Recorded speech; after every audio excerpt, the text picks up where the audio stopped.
Hello, people. This week, in honor of the heat wave, I chose to read Dune, House Atreides, which is okay.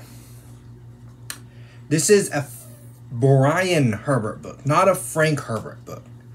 Massive difference. I think. Oh Jesus! I dropped my notes.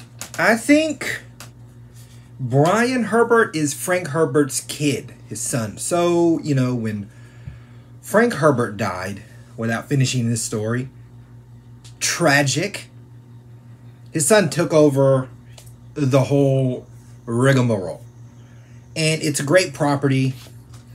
Now, years and years ago, when I first read Dune, I blitzed through it because it's fantastic. It's God tier. Well, you get the books. You get the books, and they all say, in big letters, Dune, right? And if you don't pay attention, you don't notice this bit. Or at least I missed this bit. Brian Herbert, right? Is that a big deal? Yeah, it's a huge deal. No offense to him, but the drop off in skill in the writing is just, it's a chasm. It's almost a good, if you've read Dune or the Frank Herbert books and then grab one of these Brian Herbert books, it's good to see the difference, right? You don't get many examples where someone in the same property, because the properties get owned, right? No one else adds to Lord of the Rings because the Tolkien estate owns it and they're not going to allow that. So you don't get to see what someone else would do with that property. I think Wheel of Time did it, but I haven't got to those. It doesn't happen often.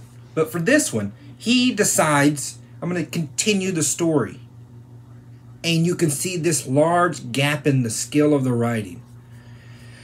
Now, for me, years and years ago, it was extremely frustrating. Right?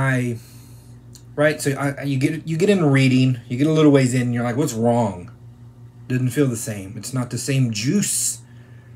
It give me no nutrients, right? And I look at the cover, and then I was just disappointed. Then I go and find out that my boy Frank Herbert died. It all happened at once. It was very terrible. It was very terrible for me personally, right? In any case, it's been years now, and I do love the, the milieu, the aesthetic of the thing, the ideas, the world building. I love all of that. So I'm like, you know what? Let me give these Brian Herbert books a go. And they're not the worst. But they're not great. And they have issues. I'll bring them up. So without getting let me not get too distracted with Brian Herbert here. This is a Dune House Atreides. Now, if you know the lore, obviously, there are great houses. And these houses own a planet or some such like this, right? It's the houses, the Landsrad, they call it, Chome, the Guild, the Spacing Guild, and the Emperor. These are your power structure. These are your pillars of the universe. This is how everything functions. So House Atreides is one of these houses. And it has, of course, the great impact in Dune, etc., etc. So these are prequel stories. There's 3 of them. 3 of the houses. It's House Atreides, House Corino, and House Harkonnen. I'm not sure if it's in that order. I have the other 2. I didn't have House Atreides, but it through the subscription to audio, the Audible Plus, I was able to get it. So I'm going to listen to it. These aren't exactly, right? Like the title's a little misleading. It's not House Atreides. It's more the prequel, right? So we get the Baron. We get the point of view of Duncan, Idaho. We get the point of view of the young Leto Atreides with the old Duke, his father, still alive. We get House Corino, and we get a kid trying to join the guild, the Spacing Guild. Right? That's It's a lot happening. But we don't lean into the House Atreides part so much. It's not a focal point. So if you'd have called it like Princess Irulian's History of the Great Houses, I'd have been fine with this. History can pick up whenever. It'd be from her point of view. It would make sense that she jumps around because they're condensed chronological events, right? Now, I'm not sure how much that would have sold. I'm going to assume anything with Dune slapped on it is going to sell pretty good. But he chose House Atreides. I don't like it. It didn't fit. Oh, there's the keys, the keenest kinds.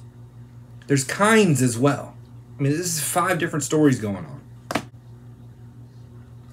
I'm gonna just get into the issues. I don't know how else to say it. We know the importance of spice isn't just a flavor. It is a flavor. It keeps you less sick. It extends life. You live longer. We're talking the king, the emperor. What's the dumb emperor's name? Emperor Elrond. This is Emperor Shaddam, the emperor from the books' father. He's been ruling for like 120 years or something. He's like 150 or 60. So it can very much extend life. But on top of that, the Spacing Guild, the Bene Gesserit sisters, use it to have some predictive, prescient abilities. So that if you're at the Spacing Guild, the engine folds space, but the guild master drives you through so you don't hit anything when you come out, etc. Right? So he needs to have some pre-knowledge, some foresight, some prophet-like ability. Foresight. He's seeing ahead of time. This is what this ability gives you, this spice. So it's highly, highly important. Well, one of the ideas that's brought up in this book is making a substitute for the spice, because it only comes from one planet. It really bottlenecks everything. Or also there's a risk in something that's so needed being bottlenecked in one spot. And of course, they say no one's been able to. But my thinking, because they say it, they bring up the idea like everyone hasn't been trying. And there's no way, with how important it is, and with how powerful these groups are, and with how autonomous they can be, each having in their own planet, that multiple groups wouldn't be trying, right? But in this book, it doesn't have multiple groups trying. It makes it like one person's idea. It's very odd to me. It's very odd. Yes, we go to the planet Dune, and it's the Baron Vladimir Harkonnen, a young Baron, on Dune, up in the spice fields, because his brother or uncle is too soft, and he's ousted them. He didn't kill him, he just ousted him. He's essentially running it, and he's very tough and hard. That's what the Harkonnens are. They're tough and hard. There's some explosion that happens, but we never go back to it again. It's just literally, it's a big deal. It's almost a full chapter. We never mention it again. So I'm assuming that comes up in other books later. But it's just sort of, I almost forgot it happened until I started reviewing the book for these notes. And I'm like, it's just wasted space. It's just unnecessary. I'm trying to think how I'm going to break this down. Our Pardot Keenes? Why do I say that wrong every time? It looks weird when I see it. Our Keenes? This is him young. The Keenes from the Dune book, this would be his father before he's born. So his father grew up on Seleucia Secundus. This is your Sardaukar planet.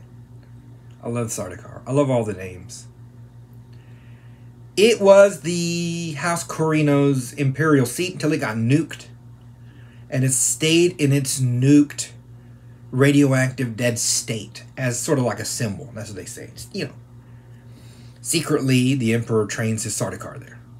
He just lets a group of people live. If the ones who live are tough, those tough ones become Sardaukar. It's the secret. Which I thought was more secretive than the book's making it out to be. The book was saying that, like, our Keynes was born there or grew up there with his family officially, right? They're like government officials who live on this planet, which I didn't think was the case. I thought it was like known to be dead and then this secret things happening on the planet. But I could be wrong on that. But that was always bugging me. In any case, he's born there and he leaves and comes back as an adult because he's so interested not in fixing it, but just in understanding what's happening. He's a planetologist. He just looks at the whole thing and tries to understand the systems and the inner workings that happen on each planet. And this one being this weird radioactive one, he's very interested. So the Emperor sends him to Dune, to Arrakis, to figure out the secret of spice, why it can only grow there. Of course, he takes it head on. And then they get it sort of... We just randomly cut into him having these, like, grand ideas. Now, I know that when you get to Dune, this is sort of the problem with this prequel. When you get to Dune, that's a big deal underlying for the Fremen, is that you could make Arrakis green again. And then Paul takes the ball and blah, blah, blah. So our author's trying to get to those markers in a truncated way. And some of that shortcut doesn't sit well with me. Because here's Keynes, a planetologist. He never tried to fix or terraform, which they have terraforming technology. They have weather control technology. It's a technically advanced era. We're 10,000 years from Earth, I believe. It's just been a long, long time. So there's that technology sitting there. They don't try and terraform Salusa Secundus. For obvious reasons, it's symbolic.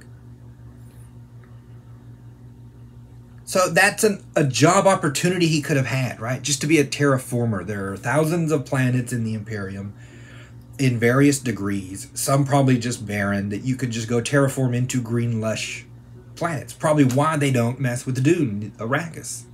Because I need the spice, and we're not sure if it'll mess with the spice. So let's leave it alone and just harvest the spice. Right? But he gets it in his head just randomly almost. Like he's inspired to do this great thing. But I'm like, that's not the guy. The guy's a loner. He goes out into tribal, primitive areas just to see things, to almost get killed by these radioactive tigers and mess like this, right? But he's just very so focused on the systems. It doesn't make sense that he would then have this random dream to terraform Arrakis. All right, and if you read the character, it's this back and forth where at one point he's aloof and doesn't see or doesn't notice things, and then another point he has this grand vision. You know what I mean? It doesn't fit. And they make the Fremen like idolize him very quickly. Very quickly he becomes weirdly a prophet to them and has all this power. But I'm like, the Fremen aren't idiots.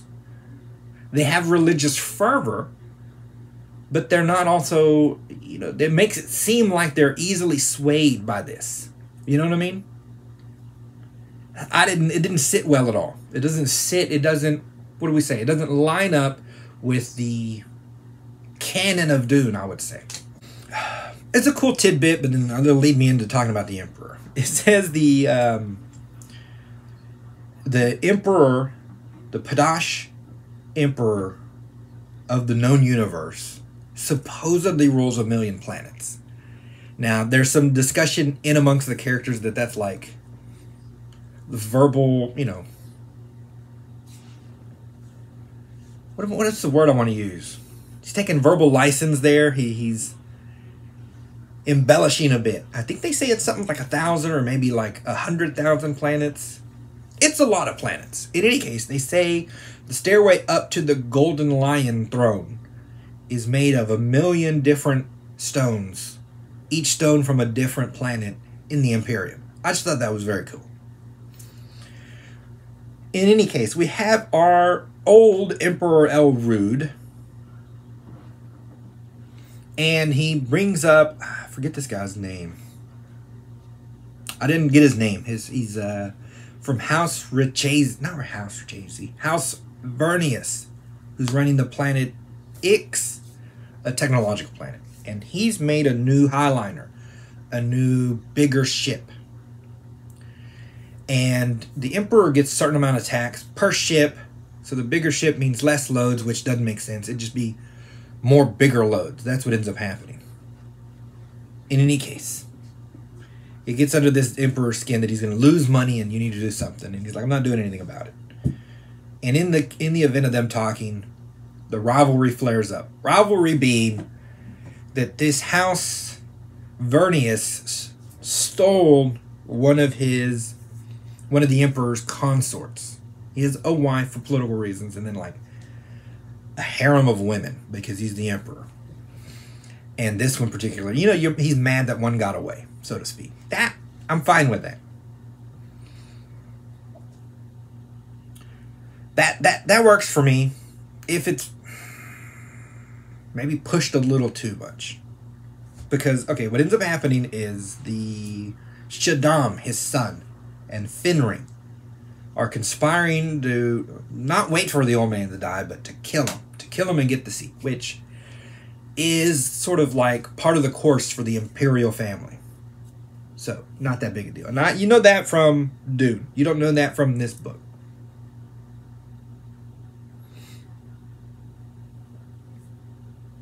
He ends up poisoning the father so that he will die slowly over some time. One, I'm not sure you could poison him. Because that's the easiest way to get a guy, and they have so many tests for this mess, right?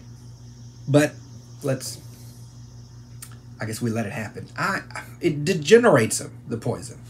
So it makes it look like old age finally caught up to him, which is a smart one. I don't mind that.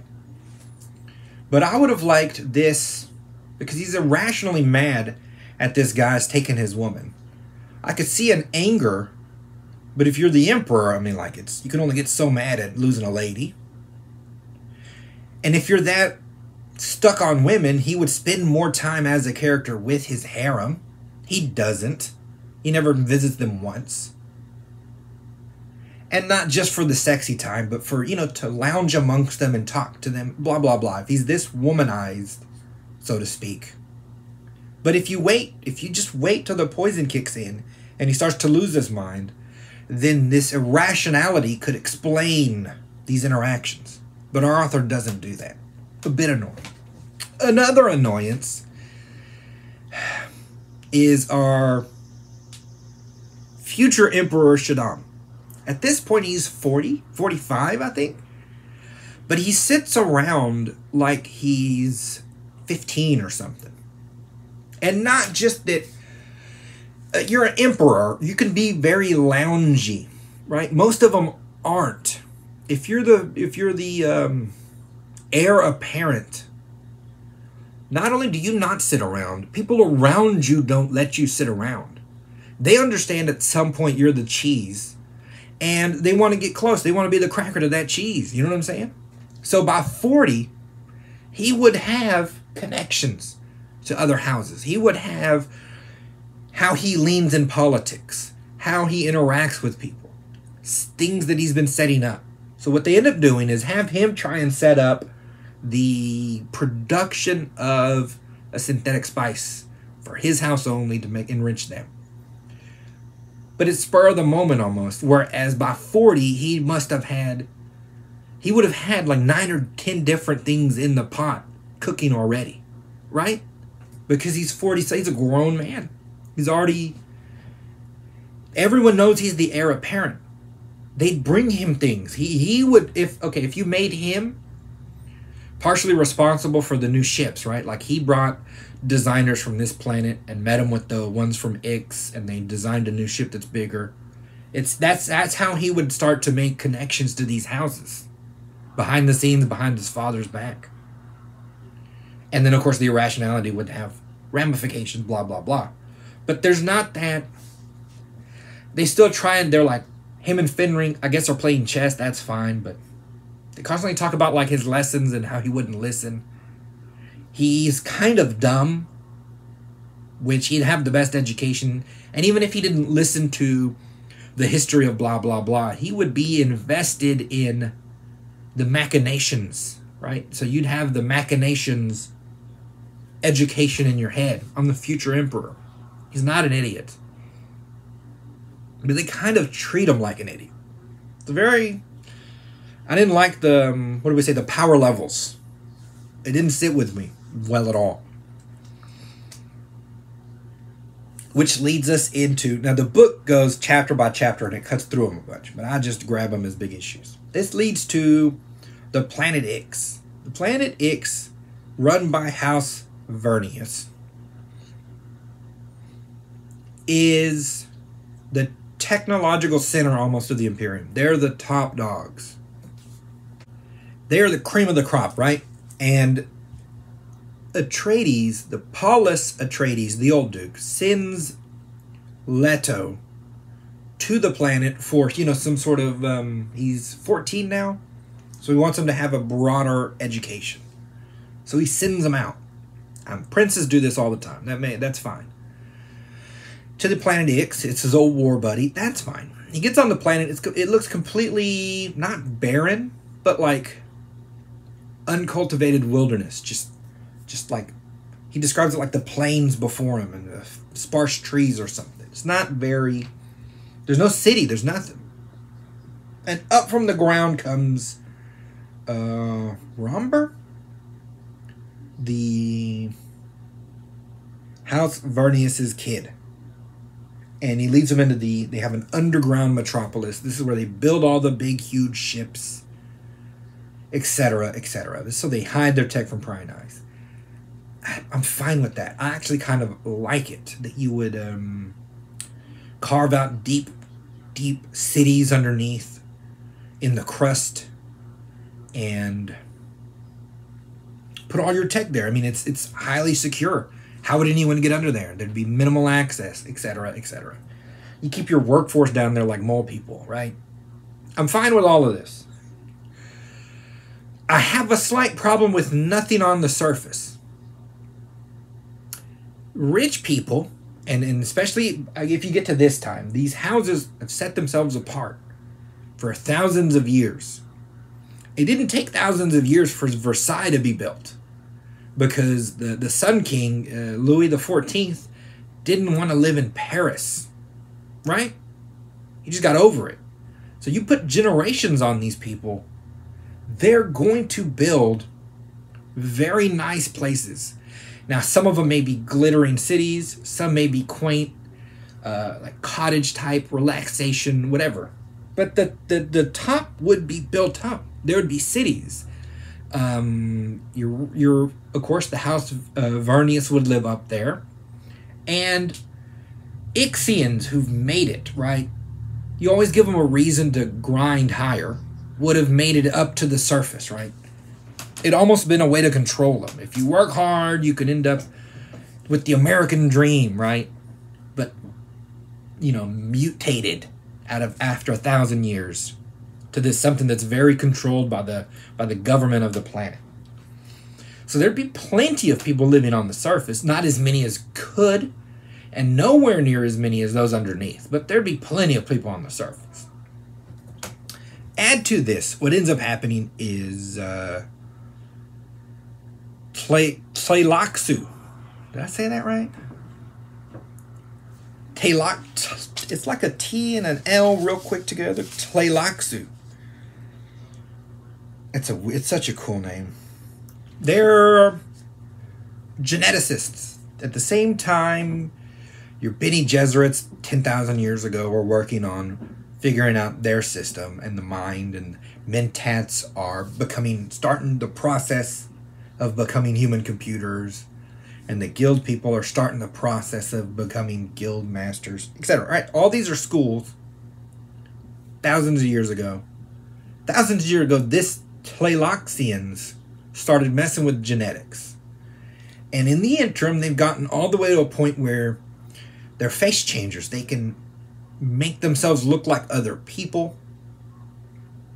They have golems, which if you're dead, they can revive that dead body. They can clone it. They can imprint it with memories. Except a lot of this kind of really cool stuff. You don't get into it as much until you get to the book 2, the Dune Messiah.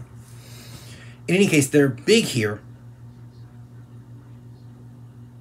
The author explains it like no one likes them in the Landsraad, which the reasons they give is weird. Okay, so House Harkonnen run Gedi Prime the way they run it. They're vicious, they're killers, they don't care. The Atreides are very one-to-one with their people. They're very one with the people. It's why your Paulus does his bullfights, his famous bullfights, as a show for the people.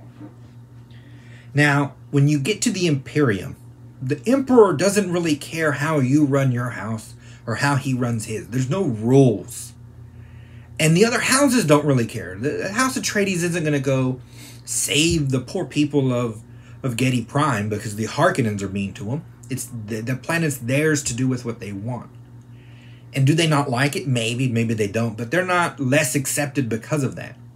So that they're weird geneticists would mean nothing to the Landsraad. That's not the problem. The problem is they're face changers. And in politics where the spying's big, which spying would be massive, how can I trust a race of people who can change the way they look? Can't. On top of that, I'm sure more than one house goes to the Tleilaxians to hire face changers to go spy on the other houses, right? And that knowledge is known, and so that further builds the distrust you would have. That's why they don't like them. So that when your Emperor Elrond, he needs to conspire with them because they need the tech centers on Ix to do their melange spice testing on. So they want to conquer the planet, take it as theirs, and then start their testing. I'm like, they have a whole planet of their own that they test on. So they wouldn't need more space. That makes no sense.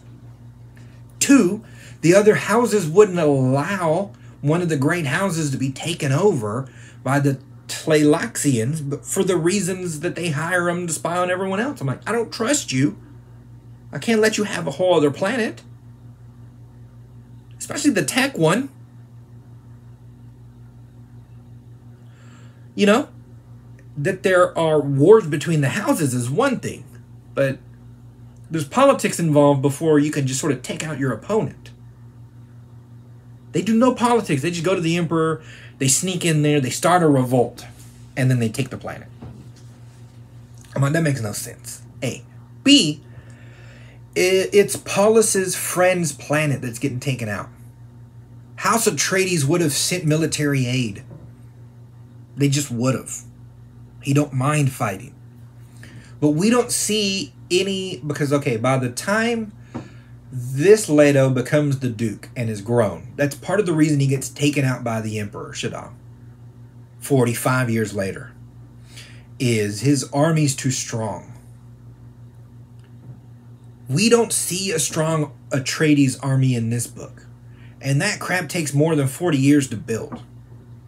The fighting ability they'd need. One, you need some battles to get in. Now, of course, it's the Imperium. There's all kind of rebellions. But here's one. Here's one that if you train your guys a lot, which Paulus would have done, and that's why his son does it, Leto. That's why he has such a strong military. He sees he sees what his father did, and he wants to do the same. and take it further, kind of like your Frederick the Great with his father and the Prussian army. This kind of energy is what Dune always gave me. So that we don't see Paulus make a move to help his boy, and we don't see any kind of work in the military on Atreides at all. It's sitting there. The Atreides would have gone to help. They would have been successful in helping. They start to build the idea. The myth would continue to grow. It just makes all the sense in the world, and it just doesn't happen. No one comes to help the House Vernius, and they just get overrun. Which leads to another issue. Let's just give the fact that the entire populace lives underground, that no one lives above. We'll just give them that, even though I don't like it. Rich people now have, what do they call them, panic rooms? Safe rooms, where you run in there, you hit a button, and it's just this steel enclosure. The criminals or kidnappers can't blow open if they needed to. And of course, the cops are called. You wait till the cops come, and then you can get out. There's food, blah, blah, blah. Safe rooms. So you're telling me 10,000 years later, on the tech planet of the Imperium, they don't have rooms they can run to as the ruling class family, elite as well, right? Because I would take Ixian elites as it would have the same thing, right? They would have safe rooms that can jettison up out of the planet, right? Just shoot them out. They're the tech center. They'd have it. They build the ships. They build the ships that fly all the other ships through space. You could have one hidden with only genetic access, right? The emergency buttons hit. Everyone runs to this ship. This ship is miles long. It can literally fit other huge... It can fit warships, armies. They're huge. Everyone you need would run in there, and it'd just fly away. The way they describe it, the guild pilots, the navigators, don't fold space. They just drive you through it. The engine, I forget the name, the Henson engine, the Heisman engine. I forget the name of this. Hindenburg. It's a cool name. I forget the name. This engine's what folds the space. So you could all get in there, fold the space, not go anywhere far, meaning there's a predestined spot that's clear of planets and stars, and just be there. Right? And everyone's safe. Instead, they're all stuck on the planet. No one helps them, and then half of them die. It just makes no sense. It just makes no sense, and it bugs me. And of course, they go renegade, which their renegade is trying to hide on one of the planets of the Imperium. And my idea, the idea that I always had of going renegade, is you get your family in one of those big ships, and you leave Imperial space completely into the great dark unknown. Who knows what the crap's out there? But your whole family, everything just goes. And you'll hopefully find a new planet and scratch out whatever you can scratch out in the great beyond. That's what I thought it meant when you go renegade. But that's not, they have it like they're trying to hide in the planets. I'm like, that doesn't make sense. You're going to get caught. And, one of them does. Silly billies. Duncan, Idaho. We cut to a young Duncan. He's 8 years old on Getty Prime. I love a lot of this, right? They show me the hunts. The Harkonnens are brutal and vicious for almost fun, for no reason. They're psychopaths. And they show me a little bit of him living with his family on Getty Prime. They have a house with a yard. Because it's House Harkonnen runs the planet. And of course, the people understand this. I think the idea that I get is like Austria, where, you're hungry, or Turkey, or one of the other countries in the Austrian Empire. You're part of the empire, but you still have this sort of personal identity. So you might have the identity of someone from Getty Prime, but you also have this allegiance to House Harkonnen in a kind of a way. So you understand who rules you. And of course, they rule with an iron fist. They randomly come take his family, which, again, we're 10,000 years in the future. For the people of Getty Prime, this would be normal because propaganda has brainwashed them to think if someone gets taken, they were terrorists. They don't know or don't care. I'm going to say that most of the people wouldn't know that there are slave pits, that when they had their gladiatory combat, they might lie to the person and say he lived or that he was an evil criminal. All sorts of, the lies that governments can tell. The Harkonnens tell the best lies. So, when they come take his family, you see it from Duncan's perspective, and he sort of thinks that maybe this can get explained. He then gets run through these gauntlets, these challenges, where Harkonnens hunt him, constantly telling him if he can get away, his family will live, etc. That part's great. I love all of that. Just to see sort of the inner workings of one of these planets. It's very fun. You see, was it Caladan? For the Atreides and Getty Prime mostly. How the citizenry live, right?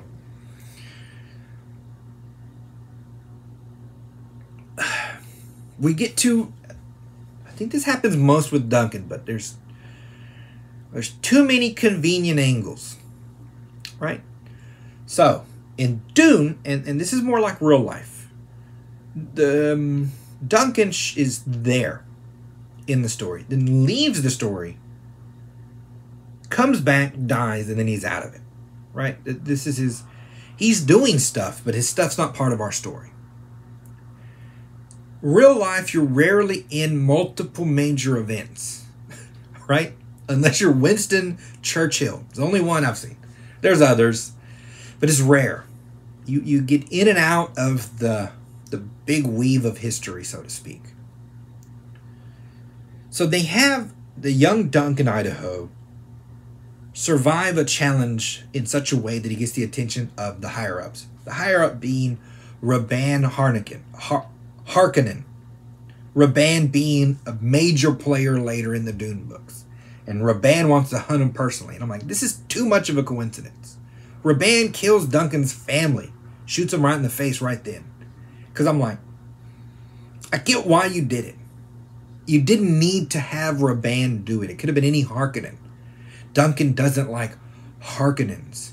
The Atreides in Dune, the book, grab a lot of the victims of the Harkonnens to their cause, and that's what sort of strengthens them so much. That there's a love for the Duke, but also a hatred of Harkonnens. But you plugging in Rabban unnecessarily, then I would need to see some personal hatred of Rabban from Idaho, maybe. We know he's there, we know he's alive.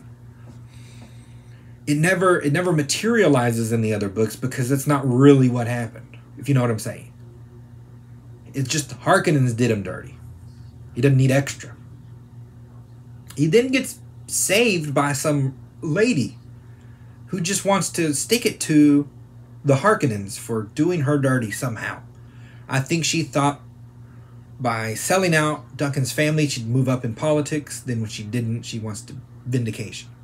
She later just gets caught and killed by a sandworm. But that idea is dumb too. Because again, I was always under the assumption that the Atreides were just grabbing people that they can grab. The doctor who ends up turning on them, Gurney, Duncan, all these people have personal animosity to the Harkonnens. And I know they spy on each other, so I'm going to assume we have covert operations on Getty Prime. And in my head, that's how Duncan got off this planet. Or at least that's how you should have done it. They know they do these horrible hunts. If any slave you could steal from the Harkonnens would be someone geared towards your cause, which is hating Harkonnens. Even if I don't want to fight, they'll farm harder because they know the food goes to attacking Harkonnens. You get what I'm saying? So I'm like, it would have been a perfect time maybe to introduce a Gurney Halleck. If Gurney Halleck had saved Duncan, that would have fit for me. And then you plug him right into, I want to fight. They killed my family. I want to fight. And then Duncan gets all the war experience from 14 up to by the time he's, what is he, 30, 25? He's not that old in Dune. But he's one of the top tier fighters in the Imperium because he's had all this practice. Training with Gurney, etc., etc. We don't do any of that. Instead, he gets saved and then sent to be a stable boy. And they say that that's looked down upon. I don't know why a planet that farms and fishes would look down on a stable boy, but they say they do. And they also say that there's some kind of discrimination to him from being from Getty Prime. That would make sense on other planets. If you're from Getty Prime, we'd see you as a Harkonnen, even if you're not specifically one, because so many people on Getty Prime are trying to move up and become Harkonnens, because that's a ruling power. Instead, they just look down on him, and then he's tending the bulls, and he notices the bulls acting weird, and then, of course, we all know the bull kills the old Duke. That's legendary from the book. But I'm like, you didn't have to plug Duncan, Idaho into the moment the old Duke dies. It was unnecessary. We then turn that bull killing the old Duke into a murder. It was a conspiracy. And it was the mother, Leto's mother, the queen, decides to kill the Duke because she's helping the Ixians? The house, what is it? House Vernius? And that her house Richese, used to be the tech giants until Vernius took them out. Between this hatred of them and her religious fervor of the Orange Catholic Bible, she decides to, I don't know, help Harkonnens or help somebody kill the Duke. It didn't make no sense to me. It's just out of the blue. Because when you read the book, read Dune, he carries the head of this bull to Arrakis. It's on one side is the bull's head, on the other the old Duke. Duke Leto loves his father. And it read like a lesson in how much the Atreides should be willing to risk, right? For the people. That they're not above the dangers. That he didn't look down or call it dumb that his dad did these bullfights. He understood that you do things for the people. It was his way. The young Duke's way is going to be different, but they both care about the people. It was just seen as just this flukish accident. Anything can happen in a bullfight, right? But to see it as an assassination, he doesn't act like it's an assassination. He acts like it's a thing of honor, right? So it doesn't fit the canon of the Dune books. I don't think he would be the Duke Leto wouldn't act the way he acts towards it if it reminded him of his murderous mother and a traitorous cause. You know what I mean? It would even warn him of the Doctor, who ends up turning on him in Dune. It doesn't fit. It just doesn't fit. But that's what they try and go with. Another issue I have is the Duke Leto and Prince Romber. This is the former House Vernius' kid. End up now on Caladan after the rebellion on Ix. And then they're like, I think it's time for you to start training. They start their training with Thufir Hawat, the Mentat assassin, which is just cool as all get out. But they're starting it at 14. And It doesn't make sense. He would have been combat training with Thufir from like 5 or 6, right? Maybe younger. At most like 8, like Duncan maybe. You get top tier military training. And for the scene, we just have it so that Thufir's doing some cool, training montage mess. So for that moment, we needed that. But then later, Leto has this good fighting ability, like he's always been trained. And the two then start to clash, right? Do you want him trained, or do you want him to be young and not trained? It stays inconsistent even within its own setup, even if you're only looking at this internal book. It doesn't hold. Very annoying. Another annoying thing, tangentially, is too many laser guns are used. The reason all the fights are dagger fights, short swords or knives, is because everyone has a personal shield. Because, it stops bullets. So you need something other than a bullet. And the trick is you go slow through the shield and you can stab them. And then the wars are knife fighty wars. The other problem is if the laser gun hits the shield, there's like a thermonuclear explosion that goes off. So rather than every war ending in nuclear devastation, we have these knife fighting wars. That's become normal in the Imperium. So everyone has a personal shield. So the fact that guards are sitting around with laser guns, or that we hunt someone down and shoot them with a laser gun, doesn't make sense. You wouldn't risk thermonuclear explosions everywhere. The shields are everywhere. They just don't do it. Even the Harkonnens aren't trying, because if I want to kill my enemy and I nuke them to death, then 1, I'll get in trouble by the other houses. I can't fight them all. And 2, I lose the profitability of the planet because I nuked it because I'm running around with a laser gun. Everyone has a laser gun. Everyone has a laser gun. It makes no sense. The Sardaukar guards in the Imperial Palace have laser guns. I'm like, bro, what if I snuck in a shield, turned it on, and then you laser gun me, and then I implode, I nuke the Emperor? No one would do this. The last bit about this book I'll talk about is, which I like, is we have Damur and Sater, twins of the ambassador of Ix, going to try and test into being into the Guild Navigator School. The Navigators, because they literally swim in like spice. They just deep snorting the stuff, deep snorting the stuff 24/7. So much so that it mutates their bodies.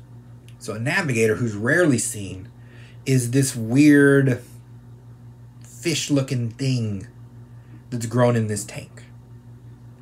And they say that, it's even rarer to see a female Navigator. I'm like, they in the book they try and describe it as maybe disgusting or horrific to see.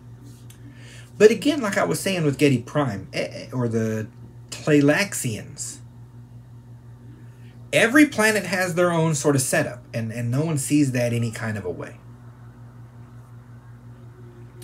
So that you go deep in and make yourself half cyborg, right? They're like, oh, he's just got a robot arm. Okay, this whole planet does robot body parts. Fine. It'd look weird on Caladan, but they're not on Caladan. They're on this planet. So the Guild Navigators would have a planet. They'd have freaky looking dudes because they were, in these tanks of spice. I want to assume they would just get wives. They would get wives. Maybe they'd get some genetically modified ladies. Maybe that they're, I can't imagine it'd be hard, sperm count wise or anything like this, to procreate. Would it be atrocious to some women? Yes. But some women are straight, what do we say? Like the courtesans. There's harems out in the open. They understand what it means to be in a harem. They wouldn't shy away from it. It'd be the same with any of the great houses or anyone powerful enough in Chom or the Guild Navigators. They're very important in the Imperium. It's a step up from living in whatever horrible planet you live on. Would you have to, have a kid with this weird looking thing? Yes. But they're like, you get over it. He likes to spend most of the time in the tank anyway. They seem to see it like it's a horror show. And internal to the Guild Navigators, they wouldn't see it as a horror show.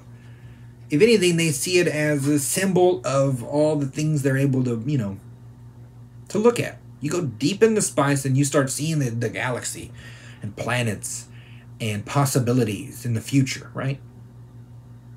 So they're like, I'm star traveling out here. I don't care what I look like.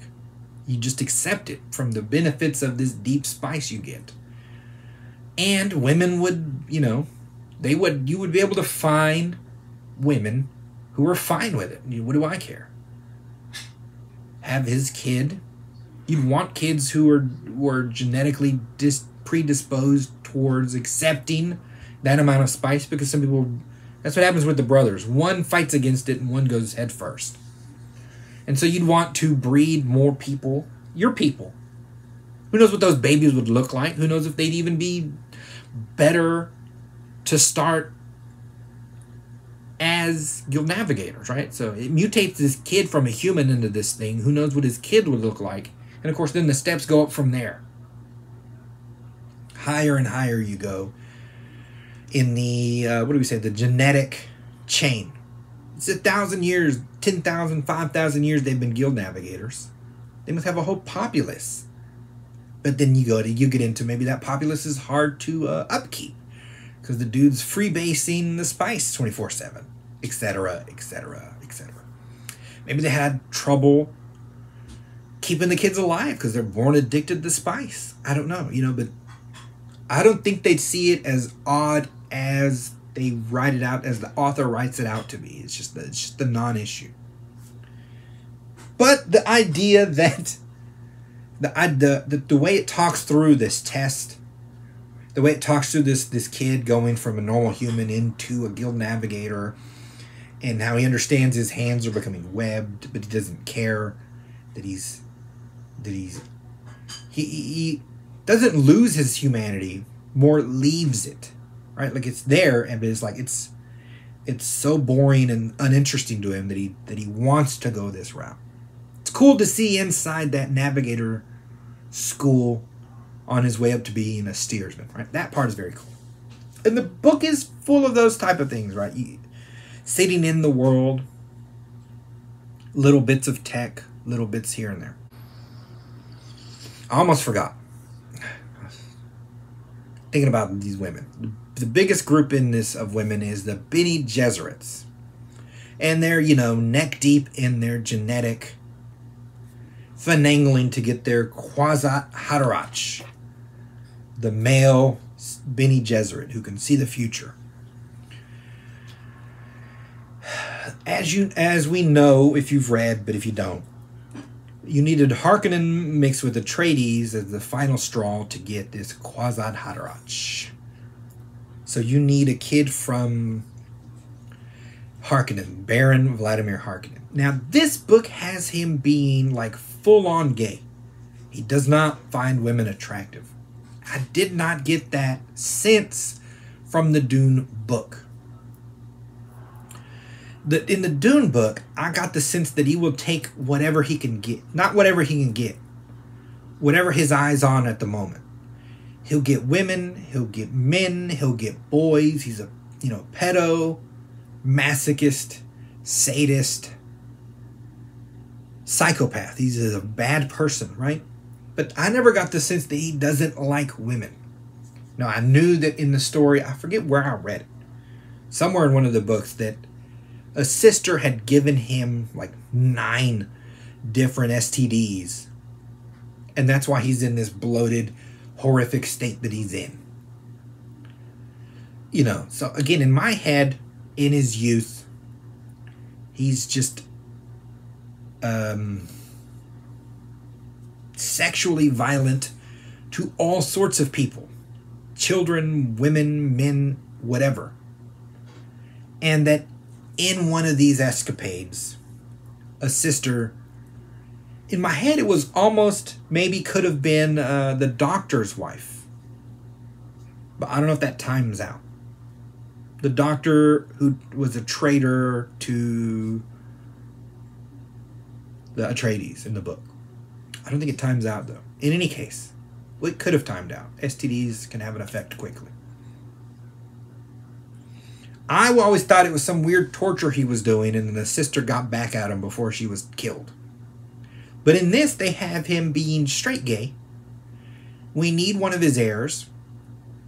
And this is the most secret thing the sisters do. The most important. So they send a Reverend Mother, which is a step above normal Bene Gesserit sisters. The sisters can control internally a lot.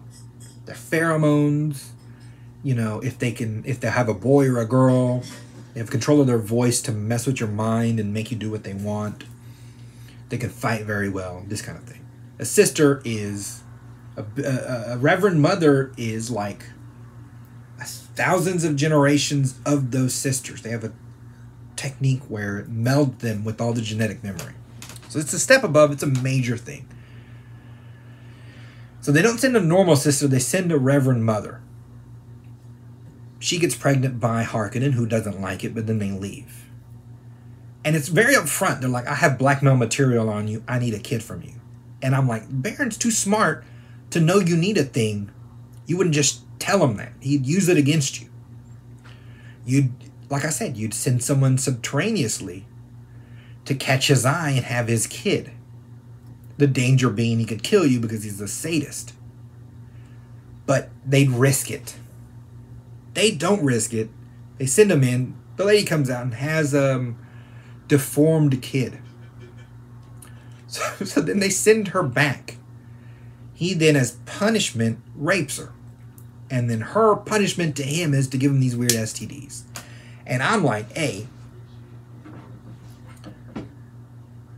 they're hardened sisters, right? They understand that sex is just a tool they use amongst many tools. I'm not sure how mad she'd even get at being raped. I know it sounds crazy, but again, we're talking way in the future. And to them, this genetic material is more important than whatever qualms you may have. They'll sacrifice sisters. They'll sacrifice planets to keep this chain going the right way that it needs to go, to get their Quasad-Haderach. They've been at it like 6,000 years, 8,000 years, trying to get to this one point in history. Right? So I'm not sure she would even get that mad at it. Again, a normal sister, with her training might, and then that's why then he'd get these diseases from them instead of just from her.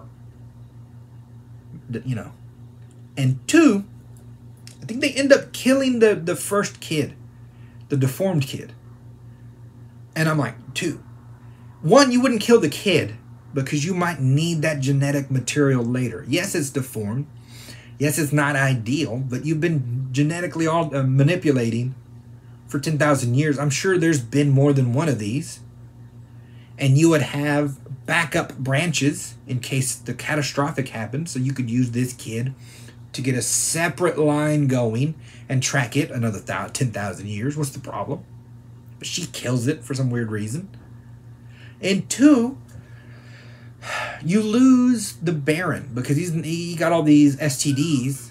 He's not gonna go again, irrespective of what blackmail you have on him, which you're only gonna catch him in blackmail once. And now he knows you need kids. He's gonna be thinking against you. You wouldn't waste the Baron like that. You might need his genetic material later. That's why I said it makes more sense if a normal sister did this to him.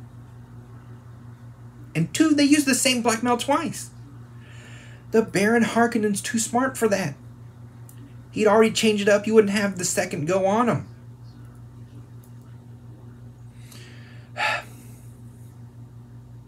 another thing I was thinking. I always thought that, yes, he's depraved. They just put depravity, psychopath tendencies, sadist tendencies in their calculations. So they're like, if he's a sadist, you can't put him around X, Y, and Z because he'll end up killing all the people. You use them in this regard, right? They're just very used to these things coming up. My thinking had always been that you gave the Baron these diseases to slow him down, because he was young and fit and strong and is highly intelligent. And this killer, right? The makeup of him makes him extremely dangerous to the Bene Gesserits, to Imperials, to other houses. So my guess was always that's why the sisters, maybe that would have been a reason for the sisters to give him all these diseases, to slow him down a little bit.